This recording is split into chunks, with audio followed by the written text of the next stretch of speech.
علی بھائی، میرا آپ سے پہلا سوال یہ ہے کہ اہل سنت کی جانب سے حق چار یار کا نعرہ لگایا جاتا ہے، جی ہاں، جبکہ دوسری جانب اہل تشیع کا یہ اصرار ہے کہ پنج تن پاک کا نعرہ لگایا جائے۔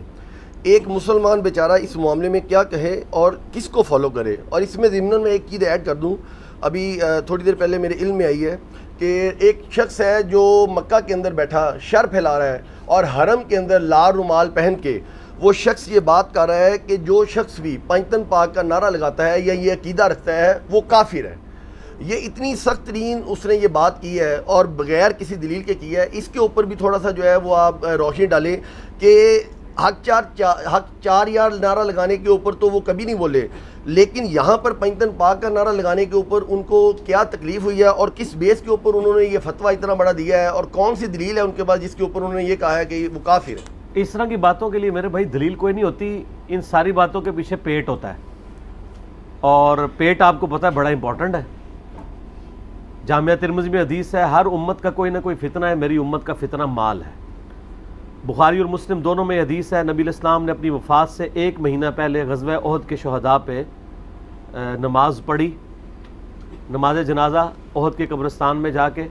اس کے بعد آپ صلی اللہ علیہ وآلہ وسلم نے وہاں پہ خطبہ دیا، بڑا بلیغ خطبہ تھا۔ اس میں آپ نے یہ بھی ارشاد فرمایا کہ مجھے یہ خطرہ نہیں تم میرے بعد شرک کرنے لگو، بلکہ مجھے یہ خطرہ ہے کہ تم پہ دنیا کے خزانے کھول دیے جائیں گے، تم بھی دنیا کی محبت میں ڈوب کے ایک دوسرے کو قتل کرو گے اور تم بھی اسی طریقے سے تباہ و برباد ہو جاؤ گے جس طرح کے اگلے لوگ۔ تو یہ دنیا کی محبت اور فرقہ واریت کی ماں بھی دنیا کی محبت ہے، یعنی فرقے کے اگینسٹ کیا ہوتا ہے، ایک چندہ بک ہوتی ہے، ایک مسجد الگ ہوتی ہے۔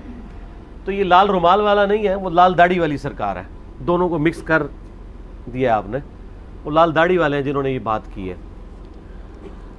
تو ظاہر ہے کہ ان کی یہ بات جو ہے وہ ایک جذباتی ڈاکٹرائن انہوں نے پیش کی ہے، لیکن ان کو پتہ نہیں ہے کہ یہی خارجیوں کی سوچ تھی۔ تو میرا خیال ہے سعودی حکومت کو فوراً ایسی خارجی سوچ کے اوپر پابندی لگانی چاہیے۔ دوسری طرف تو وہ جہادی تنظیموں کو خارجی کہتے ہیں، تو جو حرم میں بیٹھ کے خارجیت پھیلا رہا ہے، لیکن وہ خارجیت ایسی پھیلا رہا ہے کہ جو ان کے مطلب کی ہے، کیونکہ سعودیہ ایران کی ٹسل ہے۔ اب وہ ایران کی ٹسل میں کسی حد تک بھی آگے جا سکتے ہیں کہ وہ اہل بیت کے ہی انکاری ہو جائیں، وہ فرقہ واریت ہے۔ تو یہاں پہ سب کانٹیننٹ میں تو یہ بھی کہا جاتا ہے جی وہ جی پنج تن پاک تو جی فارسی میں ہے، وہ اس میں دیکھیں پنج عربی میں تو پے ہوتی نہیں ہے۔ اچھا، عربی میں پے نہیں ہوتی ہے تو پنج تن پاک غلط ہو گیا، تو حق چار یار میں جو چے ہے وہ عربی میں ہوتی ہے؟ نہیں۔ تو چے کے 3 نقطے اگر ثابت نہ ہو تو درست ہو، اور پنج تن پاک میں اگر پے کے 3 نقطے ثابت نہ ہو تو غلط ہو۔ یہ دونوں ٹرمز ہیں، ٹرمز آپ ڈیوائز کر سکتے ہیں، یہ اجتہادی معاملہ ہے۔ باقی وہ یہ کہتے ہیں کہ جی اصل میں وہ پلی کہہ لیتے ہیں، وہ کہتے ہیں جی اگر آپ پنج تن پاک کہیں گے نا تو اس میں سے اس چیز کی بو آتی ہے کہ باقی سارے پلید ہیں، نعوذ باللہ۔ تو اس پہ پہلے میں ان کو پھکی دیتا ہوں کہ حق چار یار میں سے یہ بو آتی ہے کہ 4 ہی حق والے ہیں، باقی باطل ہیں۔ اے پھکی، اب ڈکار آئے گا لال داڑھی والے کو۔ حق چار یار سے یہ بو نہیں آ رہی ہے کہ 4 ہی حق پہ ہیں، باقی باطل یار ہیں؟ وہ کہیں گے نہیں نہیں، حق چار یار کا مطلب یہ نہیں ہے کہ باقی باطل ہیں، بلکہ مطلب یہ ہے کہ خلفائے راشدین 4 ہیں۔ تو سر پنج تن پاک والوں سے بھی پوچھیں وہ کیا کہہ رہے ہیں، باقیوں کو نہیں مانتے وہ؟ کیا پنج تن پاک کا نام لینے والے حضرت عمار بن یاسر کو نہیں مانتے؟ کیا وہ ابو ذر غفاری کو نہیں مانتے؟ کیا وہ سلمان فارسی کو نہیں مانتے؟ مانتے۔ تو وہ تو 5 سے پھر زیادہ گنتی آگے چلی جائے گی۔ یہ دونوں ٹرمز ہیں، ٹرم ڈیوائز کرنے میں کوئی حرج نہیں ہے، اور ٹرمز کو ویسے ہی لینا چاہیے جیسا کہ لیا جا رہا ہوتا ہے۔ باقی اگر کسی ٹرم کو کوئی بگاڑ کے پیش کرے تو اس سے اس ٹرم کا انکار کرنا یا ان شخصیات کی توہین کرنا غلط ہے۔ جیسا کہ اگر کوئی کرسچن حضرت عیسیٰ علیہ السلام کے بارے میں ڈیوینٹی کلیم کرتا ہے تو اس میں حضرت عیسیٰ کی توہین تو نہیں کرنی چاہیے، یا عیسائیت کا رد کرتے ہوئے آپ اس ایکسٹریم پہ تو نہ چلے گے کہ آپ حضرت عیسیٰ علیہ السلام کے فضائل کا بھی انکار کر دیں۔ قرآن پاک میں آیا نا کہ حضرت عیسیٰ علیہ السلام اللہ کی روح ہے، اور اسی سے وہ پلی لیتے ہیں کہ جی اللہ کی روح ہے تو اس کا مطلب ہے اس کا باپ تو کوئی نہیں تھا، اور اللہ کہتا ہے میں نے مریم میں روح پھونکی، جب روح پھونکی تو پھر باپ تو وہ ہوا، یعنی اللہ، نعوذ باللہ۔ تو اب آپ کہیں گے چونکہ اب یہ پلی لے رہے ہیں لہٰذا ہمیں حضرت عیسیٰ کے روح نہ ہونے کا انکار کر دینا چاہیے، تو وہ تو قرآن کا انکار ہوگا۔ کسی چیز کو مس یوز کرنے کی وجہ سے ان ٹرمز کا انکار کرنا، یہی تو آپ کے اوپر امتحان آتا ہے کہ آپ کیا کر رہے ہیں۔ حق چار یار کی ٹرم سیدنا ابو بکر، سیدنا عمر، سیدنا عثمان، سیدنا علی رضی اللہ عنہم اجمعین وعلیہم السلام اجمعین، جو چار خلفاء ہیں ان کے لیے ٹرم استعمال کرتے ہیں اہل سنت، بالکل ٹھیک ہے، جائز ہے، اگرچہ یہ ٹرم بعد میں ڈیوائز کی گئی ہے۔ اس طرح پانچ تن پاک کے لیے جو ٹرم ڈیوائز کی گئی ہے وہ بھی احادیث کی روشنی میں ہے۔ میرا آلریڈی اس کے اوپر کلپ ریکارڈڈ ہے کہ حق چار یار کی ٹرم کہاں سے اہل سنت نے اخذ کی ہے۔ ابو داؤد، ترمذی کے اندر حدیث موجود ہے، نبی صلی اللہ علیہ وآلہ وسلم نے فرمایا میرے بعد خلافت علی منہاج النبوہ 30 سال تک رہے گی۔ پھر حضرت سفینہ جو نبی علیہ السلام کے مولا تھے، یعنی آزاد کردہ غلام، وہ کہتے ہیں اپنے شاگرد سے کہ بیٹا گن، ابو بکر کے 2 سال، عمر کے 10 سال، عثمان کے 12 سال اور علی کے 6 سال، اور یہ جو علی کے 6 سال ہیں یہ راؤنڈ آف کر کے ہیں، 6 مہینے سیدنا حسن بن علی کے بھی شامل ہیں۔ تو ابو داؤد کے الفاظ ہیں 4646 نمبر حدیث انٹرنیشنل نمبرنگ کے مطابق، وہ شاگرد کہتا ہے کہ بنو امیہ، بنو زرقا تو کہتے ہیں کہ علی علیہ السلام تو خلیفہ نہیں ہے بلکہ خلافت ان میں ہے۔ تو حضرت سفینہ کو غصہ آتا ہے اور وہ کہتے ہیں کہ یہ تو ان کی پیٹھ سے جھوٹ نکلا ہے جہاں سے ہوا خارج کرتے ہیں۔ حق تو یہ ہے کہ بنو امیہ کی اپنی حکومت شریر ترین بادشاہت ہے روئے ارض کی، یہ جامعہ ترمذی میں الفاظ ہیں۔ اور اگر آپ مسند ابی داؤد 43 میں جائیں تو اس کے آگے الفاظ ہیں کہ وہ شاگرد پوچھتا ہے کہ اگر خلافت راشدہ 30 سال ہے تو معاویہ کا کیا سٹیٹس ہے؟ تو وہ کہتے ہیں معاویہ جو ہے وہ اسلام کے بادشاہوں میں سے پہلے بادشاہ ہے، خلیفہ راشد نہیں ہے۔ اچھا، اور المصنف ابن ابی شیبہ میں ہے کہ حضرت سفینہ کہتے ہیں کہ بنو امیہ کی حکومت شریر ترین بادشاہت ہے، اور ان شریر ترین بادشاہوں میں پہلا بادشاہ معاویہ ابن ابی سفیان ہے۔ یہ کون کہہ رہا ہے؟ حضرت سفینہ۔ تو یہ کہتے ہیں سلف کا فہم، تو حضرت سفینہ سلف نہیں ہے۔ سلف یہ اپنے خلف کو سلف کہہ رہے ہوتے ہیں، پہلے سلف تو صحابہ ہیں۔ بے شک ایک بندہ 300 سال بعد آ رہا ہے اور وہ حق کے اوپر پردہ ڈالتا ہے تو اس کی دھونس ہمیں لگاتے ہیں 1400 سال بعد کہ جی وہ جی 8 سے 1200 سال پہلے فلاں امام نے یہ کہہ دیا، سلف نے یہ کہا، تو ہم کہتے ہیں وہ تو خود خلف ہے۔ خلف کہتے ہیں بعد میں آنے والے کو، سلف تو یہ ہے حضرت سفینہ جنہوں نے نبی علیہ السلام سے خود سنا ہے، اس سلف کو نہیں آپ مانتے؟ سن کبرا البیہقی میں موجود ہے، عمار بن یاسر کہتے ہیں کہ اہل صفین، اہل شام کو کافر نہ کہو، یہ فاسق اور ظالم ہے، ان کو فاسق اور ظالم کہو۔ تو یہ سلف نہیں ہے، یہ سلف ان لوگوں کو کہتے ہیں جو خلف ہے خود۔ اور ظاہر ہے آپ کو پتہ ہے کہ سنی شیعہ تفریق ہوگی، حکومت تو سنیوں کے پاس ہمیشہ رہی ہے، اس وقت کوئی بھی ایسی بات کرنا جو چاہے درست بھی ہو اور وہ شیعہ کی سپورٹ میں جاتی ہو تو اس وقت کوئی حکمران کی موجودگی میں جرت نہیں کرتا تھا، اسی لیے حکمران ان کو تھپکی دے کے سلائے بیٹھے رہے۔ البتہ حدیث کی کتابوں میں محدثین لکھتے رہے، چونکہ ان محدثین کے زمانے میں یوٹیوب نہیں تھی، ان کے کلپ اپلوڈ نہیں ہوتے تھے، اس لیے جو ہے وہ کوئی ٹویٹ نہیں ان کے خلاف آتی تھی، ورنہ اس زمانے میں بھی ٹویٹیں آنی شروع ہو جاتی کہ بخاری کو نہیں پڑھنا، یہ گستاخ صحابہ ہے۔ وہ تو ہم نے جب آپ بخاری سے نکالا ہے 2812 کہ عمار کو ایک باغی جماعت قتل کرے گی، عمار ان کو اللہ اور جنت کی طرف بلائے گا، وہ جماعت دوزخ کی طرف بلانے والی جماعت ہوگی۔ اب یہ کہتے ہیں جی بخاری میں حدیث تو آئی ہے، یہ صحیح تو ہے لیکن بیان نہیں کرنی چاہیے، لیکن یہ اس زمانے میں اگر ایکسپوز ہو جاتی تو حکمرانوں نے کہنا تھا بخاری رافضی ہو گیا۔ یہ ایک انہوں نے ادبی گالیاں ڈیوائز کی ہوئی ہیں۔ اس کے اگینسٹ جو حضرت علی کے خلاف بولتے ہیں نا، ان کو کہتے ہیں یہ صحیح بات کر رہے ہیں، ان کو آپ کیوں نہیں کہتے کہ وہ ناسبی ہیں؟ فکس اس چیز کو کیا ہے کہ جو بات شیعہ کی سپورٹ میں جائے گی نا تو آپ فوراً کہیں گے راوی شیعہ ہے، تو ہم کہتے ہیں پھر جو حضرت ابوبکر کے حق میں جائے گی ہم نہیں مانیں گے راوی ناسبی ہوگا۔ ہم یہ 2 نمبری نہیں کر رہے ہوتے، حالانکہ ہم یہ کر سکتے ہیں اس کے اگینسٹ کاؤنٹر نیریٹو۔ جتنے منکرین حدیث ہیں وہ آپ دیکھیں بخاری مسلم کے دشمن ہیں، کیونکہ وہ حدیثیں وہ کہتے ہیں یہ شیعوں نے ڈال دی ہیں بیچ میں۔ تو جب حضرت ابوبکر عمر عثمان کی شان میں بخاری مسلم حدیثیں آتی ہیں تو پھر شیعہ بھی تو کہیں گے یہ ناسبیوں نے ڈال دی ہیں، پھر آپ کیا کریں گے؟ حالانکہ میں آپ کو بتاؤں گا کہ وہی راوی حضرت علی کی سپورٹ میں بھی حدیثیں بیان کر رہے ہیں جو حضرت ابوبکر عمر کی بھی کر رہے ہیں۔ تو اب آپ کا جعلی سرٹیفکیٹ ان کو چاہیے سنیت کے لیے، تو یہ ان کے 2 نمبری والے طریقے ہیں۔ تو اس سے جو ہے خلافت راشدہ 30 سال حق 4 یار ثابت ہوتے ہیں۔ اور جو پانچتن پاک کا عقیدہ ہے وہ یہ پاک کا لفظ تو قرآن میں ہے نا، صحیح مسلم میں حدیث ہے کہ نبی علیہ السلام، اور اما عائشہ راویہ ہیں اس کی، اما عائشہ کہتی ہیں کہ نبی علیہ السلام ایک دن اپنے گھر سے اس حال میں نکلے کہ آپ نے کالے رنگ کی چادر اپنے سر پہ اوڑھی ہوئی تھی جس پہ اونٹ کے کجاووں کی شکل کی ہنڈیا کی شکل کی چیزیں یعنی اس پہ بنی ہوئی تھی، نقش و نگار۔ تو اتنے میں حسن ابن علی آئے تو نبی صلی اللہ علیہ وآلہ وسلم نے انہیں اپنی چادر کے نیچے لیا، پھر حسین ابن علی آئے ان کو لیا، پھر سیدہ فاطمہ آئیں اور سیدنا علی آئے، ان چاروں کو اپنے ساتھ اس چادر کے نیچے لے کے۔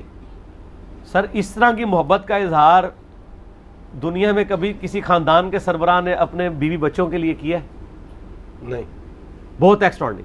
تو آپ علیہ السلام نے پھر آیت تلاوت کی، سورہ احزاب آیت نمبر 33، انما یرید اللہ لیذھب عنکم الرجس اہل البیت ویطہرکم تطہیرا۔ اے نبی کے گھر والوں، اللہ تو چاہتا ہے تم سے ہر طرح کی ناپاکی دور کر دے اور تمہیں خوب صاف ستھرا کر دے۔ مسند احمد میں اسی طرح کا ایک اور واقعہ ہے، وہ ام سلمہ روایت کر رہی ہیں، وہاں بھی یہی بات رپیٹ ہوئی، یہی آیت تلاوت کی، تو ام سلمہ نے کہا یا رسول اللہ میں بھی تو آپ کی بیوی ہوں، تو میں بھی آپ کے اہل بیت میں شامل ہوں۔ تو آپ نے بھی ام سلمہ کو بھی اس چادر کے نیچے لیا، لیکن ام سلمہ کہتی ہے میں چادر کے نیچے تو ضرور آئی تھی، لیکن اس سے پہلے آپ علیہ السلام اپنے بچوں، اپنے داماد اور اپنی بیٹی کے لیے جو دعا کر چکے تھے اس دعا کا حصہ مجھے نہیں ملا، وہ پہلے ہی کر چکے تھے۔ تو یہ ایک ایکسٹرا آرڈنری ایک فضیلت۔ تو اس کی وجہ سے پانچ تن پاک کا عقیدہ آیا کہ بھئی یہ پانچ ہستیاں، اور پھر یہ پانچ ہستیاں ایسی ہیں جو سنی اور شیعہ کے درمیان کنٹروورشل نہیں ہیں۔ کیا سنی نہیں مانتے ہیں؟ نہیں مانیں گے تو کدھر جائیں گے؟ نبی علیہ السلام کے گھر والوں کو نہیں مانیں گے تو کدھر جائیں گے؟ ٹھیک ہے، آل محمد کے ہاں جہنم میں جائیں گے، ظاہر ہے جی۔ مسند الحاکم میں حدیث ہے، میں نے بتایا صحیح سند سے، کہ اگر کوئی شخص خانہ کعبہ میں حجر اسود اور مقام ابراہیم کے درمیان نمازیں پڑھتا رہے اور روزہ رکھتا رہے لیکن اہل بیت کے بکس کے ساتھ مرا تو سیدھا دوزخ میں جائے گا۔ المسند الحاکم میں 4712 نمبر حدیث ہے، اور اس کا ثبوت قرآن بھی ہے۔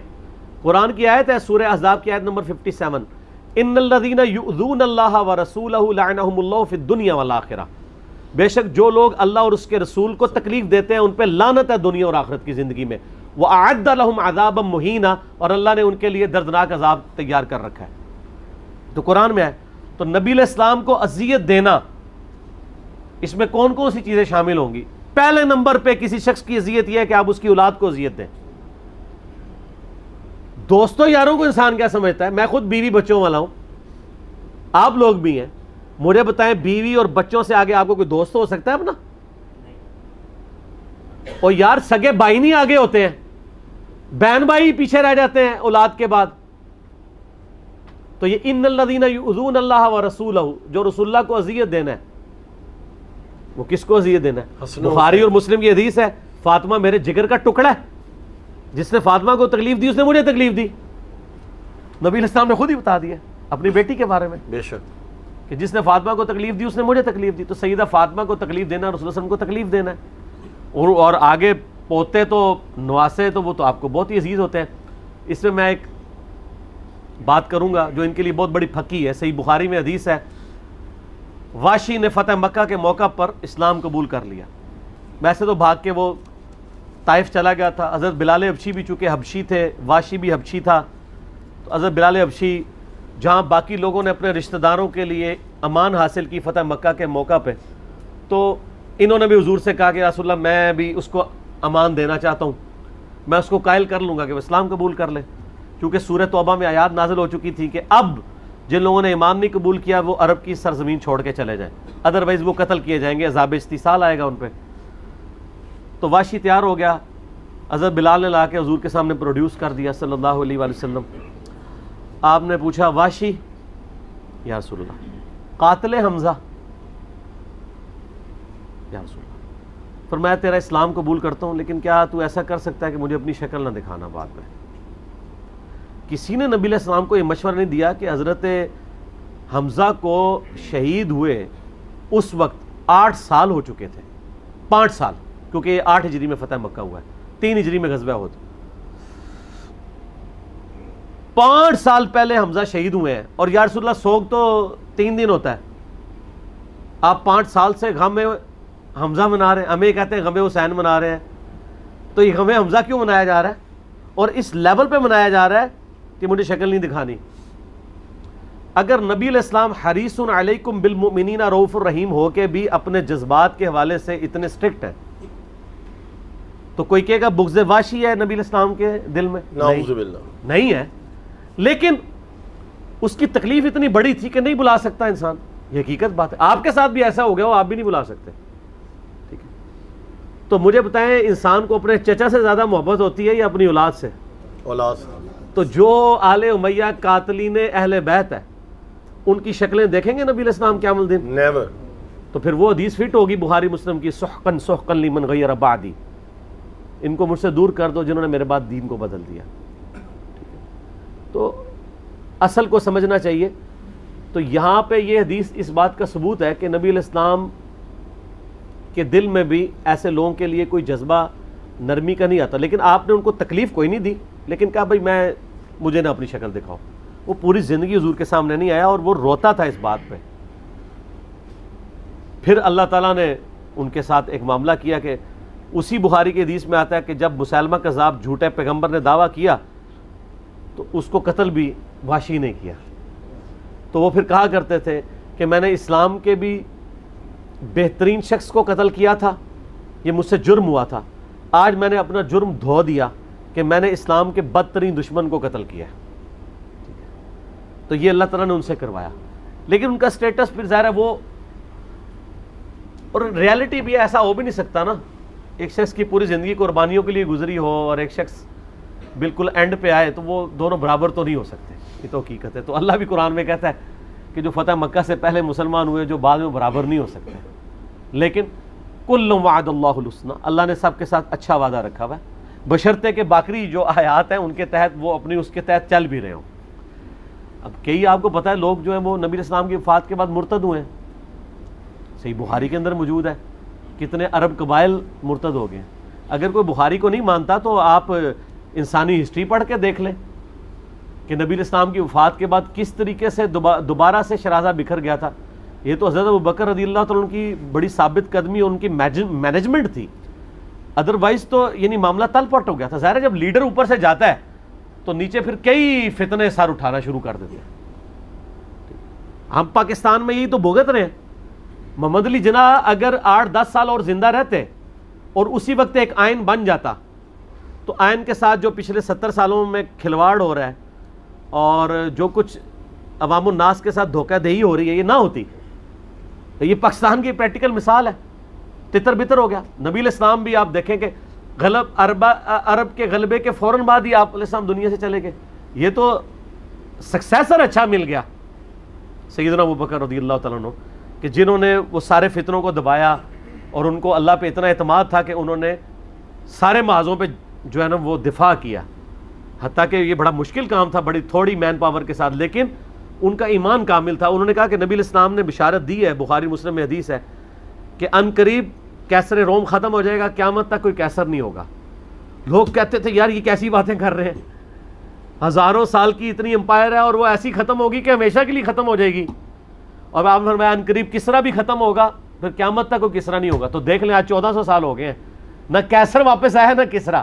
اب تو آپ بھول ہی جائیں کچھ ہوگا، کیونکہ اب تو ملک بن چکے ہیں، اب تو وہ امپائرز بننی ہی کوئی نہیں ہے، امپائر کا کانسیپٹ ہی ختم ہو چکا ہے۔ تو حضرت ابوبکر نے کہا کہ یہ نبی علیہ السلام کا وعدہ ہے تو اللہ تعالیٰ اپنے دین کو غالب کرے گا، اور وہ ڈٹے معاملات کو آگے لے کے چلے، تو اللہ کا شکر ہے۔